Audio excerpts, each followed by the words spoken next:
Bienvenue dans cette vidéo, c'est encore Aristide, votre frère. Quel est le titre de la vidéo? Je vous ai dit, ce n'est pas vous qui choisissez si vous allez faire l'université ou une haute école en Belgique. Voilà.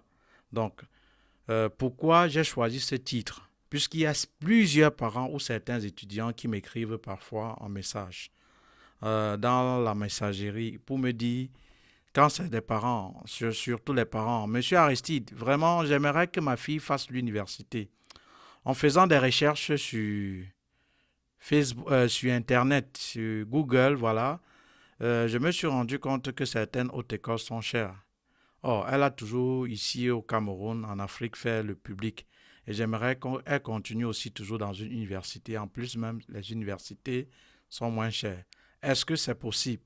Certains vont même encore plus loin. Ils disent, elles me disent, ou ils me disent, ils m'écrivent en disant, Aristide, j'aimerais qu'elle fasse ressources humaines. Et aussi, il y a cela dans les universités. Et j'aimerais qu'elle fasse bachelier. Donc, elle fait cycle bachelier. Est-ce que c'est possible? Il y a même encore certains étudiants qui me disent, monsieur, vraiment, je voulais que m'inscrire dans une université parce que mes filières, la discipline, la formation que j'aimerais faire en Belgique se trouve plus dans les universités. Est-ce que c'est possible? Est-ce que vous pouvez même m'aider à trouver une demande d'admission dans ces universités-là? Et la question, et c'est où j'ai dit il faudra que je fasse une vidéo pour vous donner le principe, ouais, des demandes d'admission en Belgique. Parce que le plus souvent, quand vous posez ces questions, ça veut dire que vous ne connaissez pas le principe des demandes d'admission, que ce soit dans les universités ou des hautes écoles en Belgique. Alors, si tu es nouveau ou nouvelle sur cette chaîne, sache qu'ici, j'accompagne les jeunes étudiants étrangers africains qui aimeraient poursuivre légalement leurs études en Belgique en leur montrant à travers un programme en formation vidéo payant. Voilà, j'aime dire payant fort et j'insiste. Vous avez vu que le ton a changé. Parce que si, ici, tu es celui-là qui ne sait pas que tu dois investir pour ton savoir, sache que tu n'es pas au bon endroit. Alors, à travers dans ce programme en formation vidéo payant, je vous montre comment constituer vous-même votre dossier sans qu'une tierce personne ne vous aide dans les démarches. C'est quoi ce programme en formation vidéo? C'est une série de vidéos explicatives qui vous montrent en de mots simples et bien détaillés tout ce que vous devez faire pour la constitution de votre dossier en vue de l'obtention du visa d'études pour la Belgique sans qu'une tierce personne ne vous aide dans les démarches. Et avec ce programme, que vous ayez une personne qui réside en Belgique ou pas, cela n'a aucune importance pour vous. Je vous montre la procédure de A à Z. Pour les modalités de souscription qui coûtent 300 euros, en dessous ou en description de la vidéo, vous allez cliquer et si vous voulez les modalités encore de souscription, peu importe, par Orange Money, MoneyGram, RIA, vous cliquez et vous demandez les modalités de souscription et on vous enverra le lien utile. Voilà. Revenons maintenant au but de la vidéo, au vif du sujet. Alors, chers amis, lorsque vous voulez faire les études en Belgique, d'abord sachez que la procédure c'est en 4 étapes. La première étape indispensable, c'est l'étape de l'équivalence de diplôme. Qu'est-ce que c'est que l'équivalent du diplôme? J'ai fait plusieurs vidéos qui vous montrent ce que c'est. La deuxième étape, c'est la demande d'admission, où vous allez chercher une admission dans une école. Ça peut être une université ou une haute école, en fonction de votre formation en Belgique. La troisième étape, c'est la phase de la prise en charge du garant, donc celui qui vous prendra en charge en fonction de la durée de vos études. Et la dernière étape, c'est les démarches administratives en vue de l'obtention de votre visa d'études donc pour la Belgique. Parce qu'une fois que vous aviez l'équivalence, une fois que vous aviez une admission, une fois que le garant vous a pris en charge en fonction de la durée de vos études, il y a les démarches administratives à faire dans votre pays d'origine pour faire votre demande de visa. Alors, donc voilà dans les 4 étapes d'abord de la procédure. Maintenant, au niveau donc des demandes d'admission, toi qui veux peut-être faire l'université, c'est un souhait. Mais la question à se poser, est-ce que mon équivalence me permet de postuler dans des universités? Pourquoi? Parce que c'est ce qui figure sur votre équivalence qui oriente le choix de vos études en Belgique. Par conséquent, ce n'est donc pas vous qui décidez ou pas si vous devriez faire l'université ou une haute école. Je vais recommencer ce que j'ai dit et je vais vous réexpliquer en d'autres termes. Une minute, je vais prendre une équivalence du diplôme ici, si j'en ai. Faut pas que je coupe la vidéo parce que parfois je ne monte pas. Hein. Après seulement, quand je vais monter, c'est juste pour mettre le lien de connexion afin que vous puissiez vous abonner. Je vais chercher une équivalence ici. Donnez-moi une minute.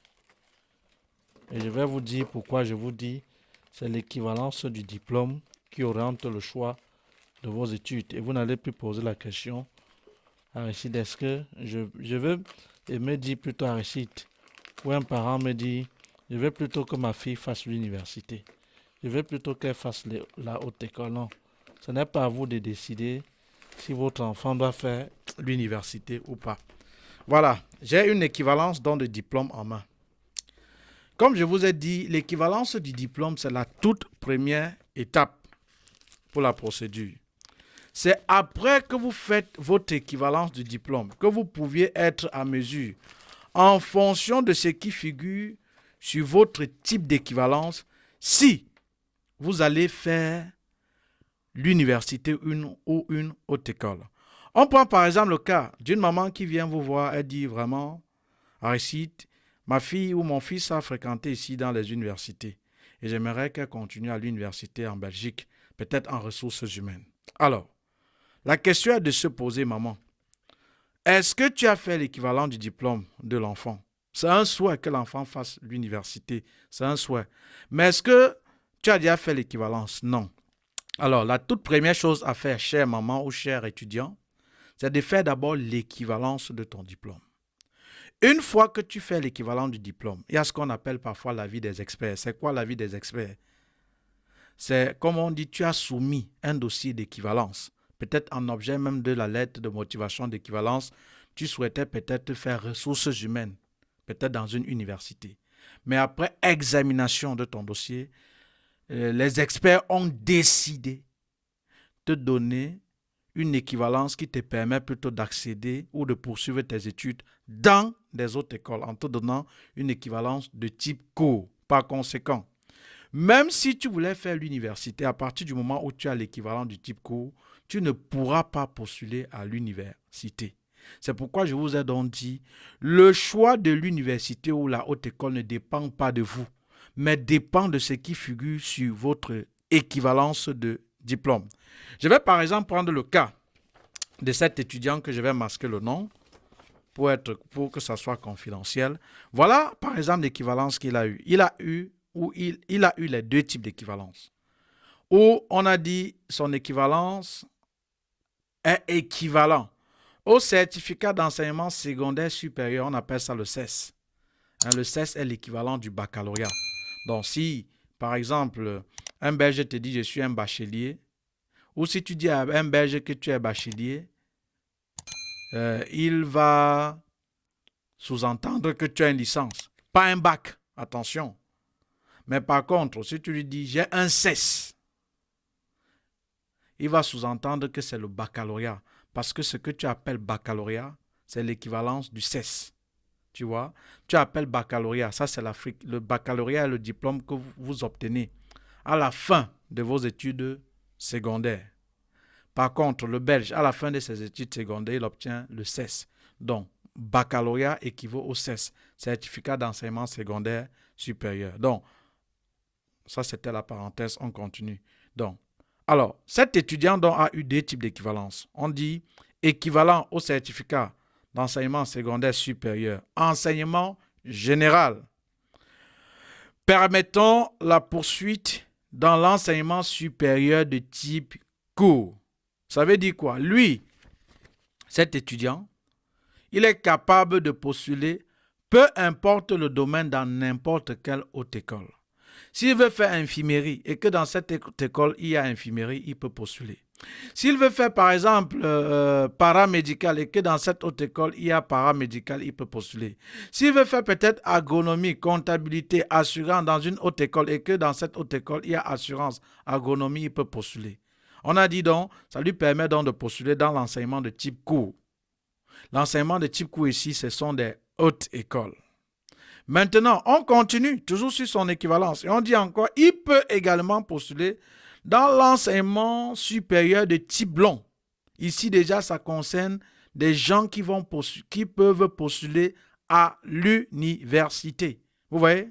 Ici, ça concerne déjà les gens qui peuvent postuler à l'université. Mais on ne s'est pas arrêté là. Est-ce qu'il peut postuler dans une université, dans n'importe quel domaine, comme il peut postuler à la haute école, puisqu'on a dit type cours, on n'a pas délimité. Ça veut dire que comme on n'a pas délimité à la haute école, il peut postuler n'importe où. Par contre, on a dit type enseignement, il peut aussi postuler dans une université, donc enseignement supérieur de type long. Mais est-ce que c'est dans n'importe quelle discipline comme la haute école? Non. On a dit dans le secteur sciences et techniques, domaine sciences de l'ingénieur et technologie. Ça veut dire cet étudiant-ci, par exemple, qui a les deux types d'équivalence. Le type cours, où il peut postuler dans n'importe quel domaine dans une haute école. Mais si lui, il veut s'engager à postuler dans une université, attention, il doit seulement, uniquement postuler dans le secteur sciences et techniques et dans le domaine de l'ingénieur et technologie. Ça veut dire, par exemple, ce monsieur, s'il voulait, par exemple, faire comptabilité ou peut-être philosophie, la question à se poser, est-ce que philosophie entre dans le secteur de sciences et techniques? Si c'est non, alors même s'il a ce type d'équivalence et même s'il souhaitait faire l'université, il ne peut pas le faire. Il ne peut pas le faire. Maintenant, supposons qu'il voulait par exemple faire informatique. À l'université, c'est son souhait. Comme les parents disent, je souhaite qu'il fasse informatique ou peut-être ressources humaines à l'université. La question est de se poser, est-ce que son équivalence lui permet de postuler à l'université dans le secteur informatique? Non. Pourquoi? Parce que dans son équivalence, par exemple, ça c'est le cas de cet étudiant, si informatique entre dans le secteur de sciences et techniques, en ce moment alors, il peut postuler. Mais si informatique n'entre pas dans le secteur sciences et techniques, il ne peut pas postuler à l'université, même si c'est son souhait. En conclusion et de manière simple, encore après, je vais réexpliquer pour que vous compreniez. Voilà pourquoi les vidéos sont longues. En conclusion, à partir du moment où tu veux faire l'université ou une haute école, c'est un souhait. Mais il faut savoir que ce n'est pas à toi de décider. C'est ce qui figure sur ton équivalence que tu vas orienter le choix de tes études ou de ta formation en Belgique. Par exemple, il y a encore certains étudiants où ils ont l'équivalence. Ils n'ont pas les deux types comme par exemple ce monsieur. Où on dit par exemple équivalent, on dit équivalent au certificat d'enseignement secondaire supérieur, enseignement général, permettant la poursuite d'études permettant la poursuite d'études dans l'enseignement supérieur de type cours. Il y a certaines personnes qui ont ça sur leur équivalent. Ça veut dire que ce monsieur, il peut postuler dans n'importe quelle haute école, dans n'importe quelle faculté, discipline, filière qu'il veut. Mais uniquement dans les autres écoles. Supposons que celui-là, au départ, il voulait peut-être faire sciences économiques. Et il voulait par exemple faire peut-être, je ne sais pas, ou droit. Et que ce droit se trouve seulement à l'université. Et à la fin, lorsqu'il a fait son équivalence, on lui dit seulement, on lui a donné une équivalence de type cours. Par conséquent, celui-là ne peut donc pas postuler à une université parce que ce qui figure sur son équivalence n'oriente pas ses études pour une université. Non. Donc, ce n'est pas à vous de décider où vous allez postuler. C'est en fonction de ce qui figure sur votre équivalence que vous allez orienter le choix de vos études, soit dans une université ou dans une haute école.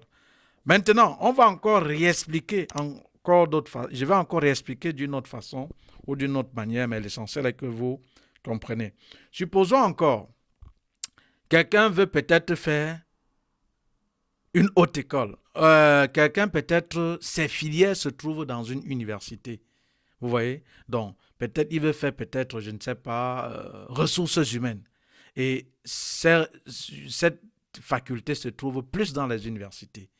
Et il veut peut-être faire master en ressources humaines. Et est-ce qu'il peut faire master? Parce que pour faire master, on n'a pas besoin de l'équivalence. Alors, cher ami, si tu es donc dans ce cas, que par exemple, tu veux faire ressources humaines en master et que tu veux faire dans une université, la première question à te poser, c'est est-ce que j'ai eu 13 de moyenne en licence? Si tu n'as pas, oublie déjà le master. Oublie. Mais maintenant, si tu as même 13 de moyenne en master, est-ce que je réponds aux critères d'éligibilité, d'admissibilité dans cette école? Autre question, est-ce que je suis déjà même en possession de mon attestation de langue? Si ce n'est pas le cas et que tu suis cette vidéo, il faut savoir que généralement en master, on vous demande minimum au niveau de langue le B2. Avant de ronfler, de dormir. Si tu vas faire la procédure pour cette année, que tu tombes première fois pour cette vidéo, que tu es souscrit ou pas, et que tu veux faire master, cherche déjà à t'inscrire dans un truc de langue et avoir au moins le niveau en anglais, le B2.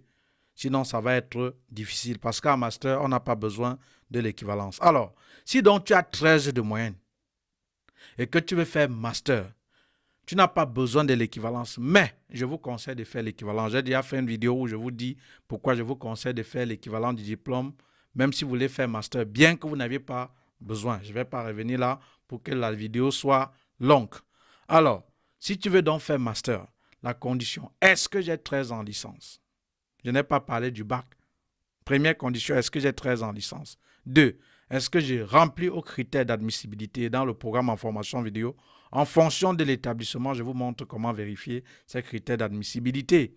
Et autre chose, est-ce que je suis en possession? Est-ce que j'ai le niveau de langue requis minimum qu'on demande le plus souvent à ceux qui veulent faire master? Si pas, oublie l'université. Chers amis, je ne suis pas ici pour te dire ce que vous aimez entendre. Parce que dans ces agences de voix-là, on ne vous donne pas cette bonne information. On ne vous dit pas cette vérité. Ce qui les préoccupe, c'est de prendre votre argent et d'engraisser leur joue. Et après, vous n'allez pas avoir le visa, ils vont dire ce n'était pas ta chance. Il n'y a pas une affaire de chance dans l'affaire de la procédure. C'est une affaire de principe. Il faut comprendre le mécanisme. Il faut comprendre le principe. Comme je suis en train de vous parler du principe de la demande d'admission ici. Supposons quelqu'un, toujours, il a le type court. Et il part postuler à l'université.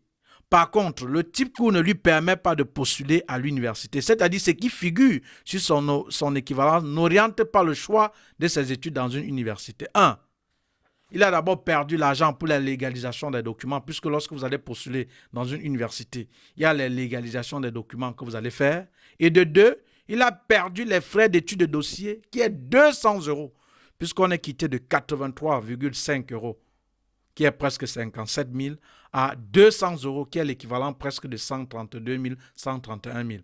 Vous voyez que celui-là, parce qu'il n'a pas eu la bonne information, il a le type où il est parti postuler à l'université. Va prier, va faire n'importe quel domaine. Neven. À partir du moment où, même si tu as l'admission, et qu'on va te demander d'envoyer ton équivalence, quand tu vas envoyer l'équivalence, et on va se rendre compte que tu avais le type court, cette admission sera annulée. Et ils peuvent même ne pas prêter attention. Ça peut arriver parce que ce sont des humains. Mes chers amis, au niveau de l'ambassade, là, tu ne dois pas passer. Tu ne passes pas. Parce que d'abord, même pour en matière de visa, quand l'effectif est atteint, on cherche tous les motifs, même le plus minime, pour pouvoir te coller un motif de refus. Donc, ça veut donc dire quoi?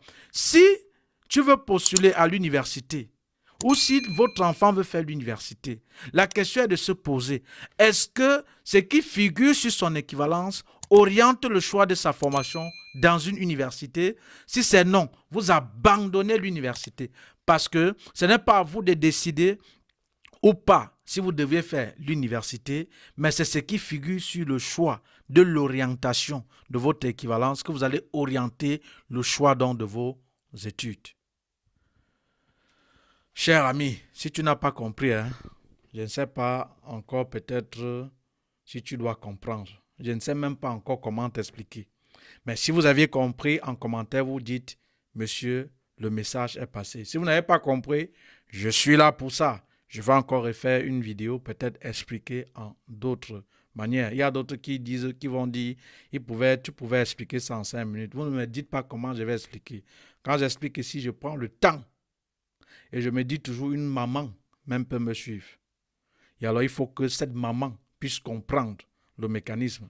Et il faut que si même quelqu'un tombe sur cette maman, s'il veut faire la procédure, tellement elle lui explique, la personne se demande si peut-être elle travaille à l'ambassade. Pourtant, parce que peut-être elle suit ce faiseur de papier qui est Aristide. Donc ici, les vidéos sont longues parce que je prends le temps de vous expliquer. Je vais conclure. Tu as compris, tant mieux. Alors, chère maman, cher étudiant, c'est ce qui figure sur votre équivalence qui oriente le choix de votre étude à l'université ou dans une haute école. Quand tu dis « j'aimerais que mon fils ou ma fille fasse l'université », c'est un souhait. Mais la question à se poser, est-ce qu'après avoir introduit sa demande d'équivalence, est-ce qu'après décision des experts,